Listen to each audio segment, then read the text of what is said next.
Merci beaucoup. Allez, on va vous parler des algues maintenant. Parce que quoi? Parce qu'on en parle de plus en plus, c'est à la mode. Vous allez voir, il y a des tas de petits pots qui se vendent avec des algues dedans.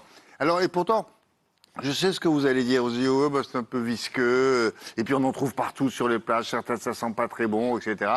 Eh ben oui, mais attendez, si on les traite, tout ça, on les mange. Et certains prétendent même qu'elles pourraient être l'avenir de notre alimentation. Alors, on va faire le tri dans tout cela. Rodolphe Bonas, notre spécialiste de la consommation et des algues, en l'occurrence pour aujourd'hui, va vous expliquer.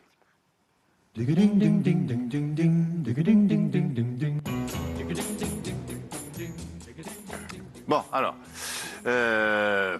Rodolphe, vous nous annoncez aujourd'hui le retour en force du... Des algues. Retour en force des algues, mais plus précisément pour expliquer que finalement on découvre un peu cette consommation qui est la consommation d'algues. Et pour finalement, en France, vous voyez bien qu'on a une consommation d'algues qui est bien moins forte que certains pays. Hein. Quels sont les pays qui sont le plus consommateurs? Le Japon. Bien sûr, le Japon, la Chine, la Corée. 95% de la production mondiale et de consommation d'algues est faite dans ces pays-là. Chez nous, c'est beaucoup plus petit. C'est vrai, vous savez, on les retrouve dans les maquis. Vous savez, c'est de l'algue. Quand vous voyez leur peau et la durée de leur vie, franchement, je vais me mettre aux algues. Tu peux. Et ensuite, après, on le retrouve dans les soupes chinoises. On peut, voilà. Donc, c'est vraiment l'algue, c'est vraiment un aliment magique et assez extraordinaire. Et il faut savoir que en France, on consomme de l'algue comme ça à peu près 2000 tonnes par an. Hein, mais c'est quand même 350 fois moins que les Japonais. Donc, l'algue est un aliment d'avenir. Et quand on parle d'avenir, qu'est-ce qu'on fait? On enquête. Eh bien, on enquête, oui, en effet. C'est Céline Agostini qui est allée sur le terrain en Bretagne, regarder ce reportage de qu'est-ce qui se passe dans les algues qu'après, on va pouvoir déguster. À tout à l'heure.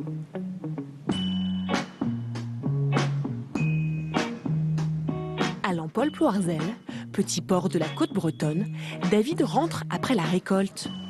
Dans ses caisses, des algues fraîchement coupées.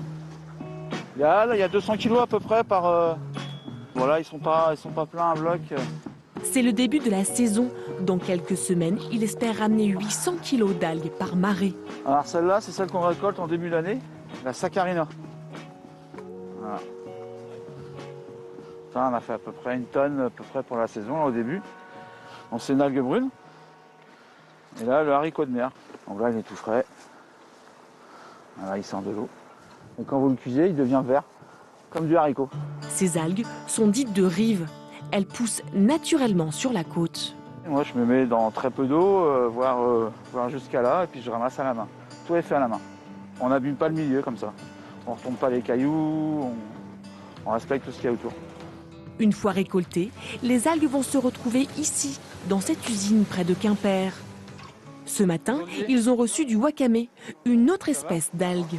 Wakame ce matin du coup? Oui, wakame. Super, il a l'air beau. C'est plus de 600 variétés qu'on a la possibilité de récolter.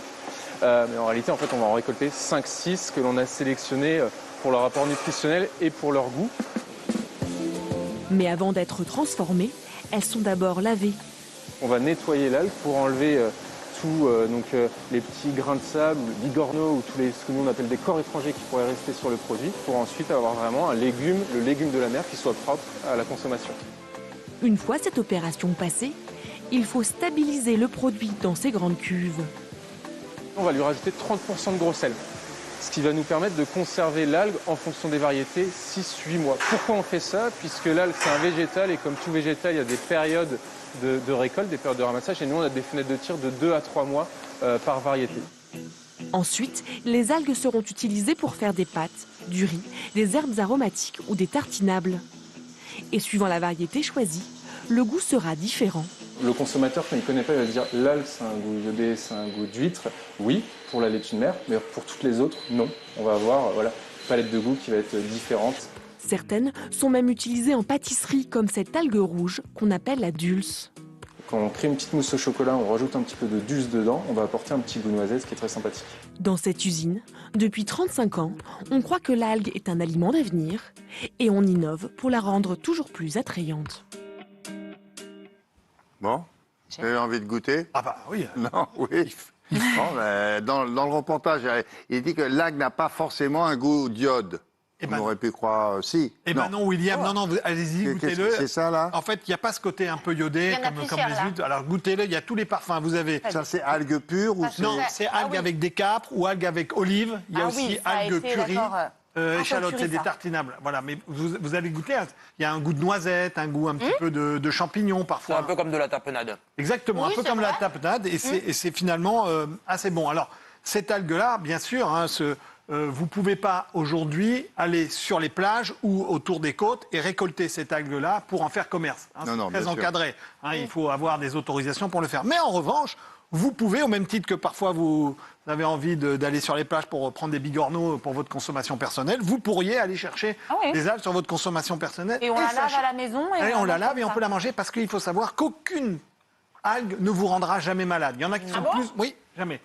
À partir du moment où elles sont fraîches. Hein, c'est-à-dire que si vous commencez à prendre des algues qui sont en putréfaction au bord de la plage, ça ne va pas le faire. Mais en revanche, si elles sont fraîches, directement sur leur rocher, vous pouvez les consommer. Vous ne serez jamais malade. Il y en a qui sont meilleurs que d'autres. C'est ce qu'on a vu dans ce reportage-là. On voyait où on reçoit certains types d'algues. Il faut savoir qu'il y a 25 variétés qui sont aujourd'hui autorisées à la consommation en traitement en France d'algues. Rien à voir avec ces algues que l'on laisse sur les plages trop longtemps et qui, exactement, avec une odeur exactement. Ça, insupportable. Mais cette algue-là, même celle-ci, vous pourriez la consommer, elle ne vous rendra pas Oui, mais il malade. fallait la récolter C'est la fameuse très tôt. algue verte. Voilà, exactement. Il faut la récolter fraîche, ce qu'on appelle la récolter fraîche. Ça, ce que vous avez derrière, c'est en France, ça Oui, ça c'est en Bretagne. Ça c'est des algues, les fameuses algues vertes, qui en effet, quand elles sont sur la plage, elles sont en putréfaction, elles ne sont pas consommables. Mais en revanche, fraîches, elles sont bonnes. Non, mais il y a des algues qui, pareil, on les mange sans le savoir. Ça veut Oui, dire quoi? beaucoup.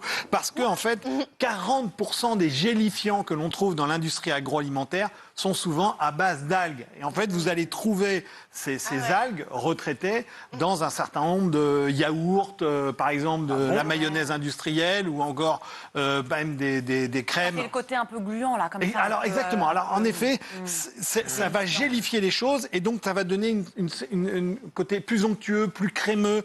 Et l'algue est magique pour ça parce qu'elle est indolore, incolore et sans saveur. Donc, quand on est dans l'industrie agroalimentaire, on aime changer la texture des produits sans qu'on s'en rende compte, vous le savez bien. Et puis après, vous pouvez aussi, au rayon pâtisserie, ça vous arrive, vous avez peut-être dans votre cuisine de l'agar-agar. Vous en avez?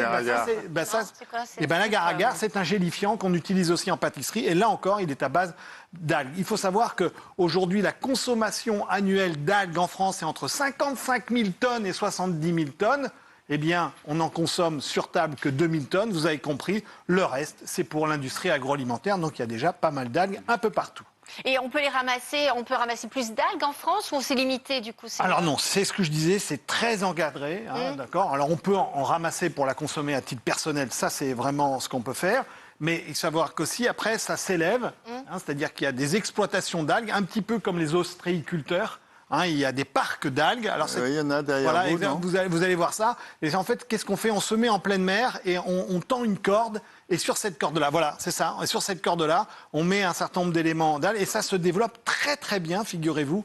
L'algue, ça fonctionne très très bien. Alors on peut la récolter qu'entre janvier, février et octobre. Le reste, l'hiver, on va la laisser se développer toute seule, notre algue, pour qu'elle arrive à se reproduire. C'est une véritable industrie aujourd'hui. Il faut savoir qu'en France, il y a plus de 3000 emplois qui tournent autour de ce commerce de l'algue. Pour l'instant.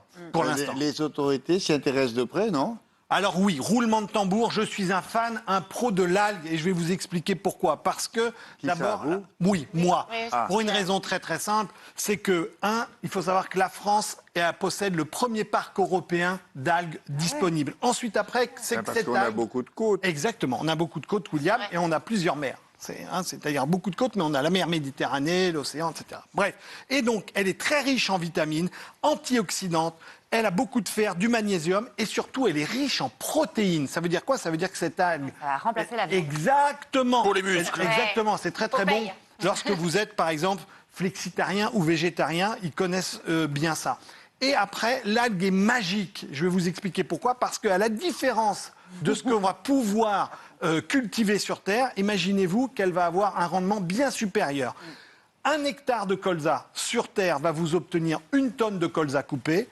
1 hectare d'algues va vous donner 20 tonnes d'algues coupées. Donc pourquoi est-ce que l'algue est l'avenir de l'homme? Parce que c'est le seul végétal au monde qui se développe sans eau douce, et on en a parlé dans le journal de Caroline tout à l'heure, l'eau douce devient un enjeu mondial, et bien avec l'algue, on va pouvoir s'en sortir et peut-être faire face au défi qui nous attend, c'est les 10 milliards d'individus qu'on en aura en 2050. Non, comme vous connaissez bien le marché de la consommation, ça veut dire qu'on aura beaucoup plus d'algues dans nos assiettes, là, dans les années à venir. Oui, on va en trouver de plus en plus. C'est comme les insectes, il va falloir s'y habituer, modifier nos habitudes alimentaires. Sachez qu'en 2020, le marché de l'algue, c'était 40 milliards d'euros. En 2027, il est attendu à 95 milliards. Ça veut dire qu'on a multiplié par 2 ce marché. Donc il de y aura l'algue. bientôt des stands d'algues dans les supermarchés. D'algues, exactement. C'est pour bien ça pour que notre pays. ces tapenades, c'est l'avenir.